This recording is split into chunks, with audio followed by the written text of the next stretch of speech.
Hi, welcome to Richard Kabili YouTube channel, and for today's tutorial, I will be teaching you on how to change activity table headers in VoiceOver on iPhone X. But first, can you subscribe to this channel and don't forget to hit the subscribe button and the bell to notify you for the new updates. And let's start. Using your iPhone X, from your home screen first, go to Settings. Then in the settings, scroll down and find the accessibility, then tap. Then after that, in the accessibility, go to vision section and then tap the voiceover. Then in the voiceover, scroll down and then tap the activities.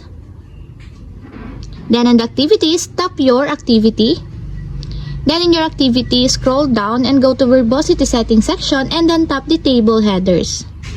Then in the table headers, if you want to change it to on, just tap it until there's a check mark on the side. And if you want to change it to off, just tap it also until there's a check mark on the side. And if you want to change it back to default table headers, just tap again the default, just like this. And that's it, we have successfully changed activity table headers and VoiceOver on iPhone X.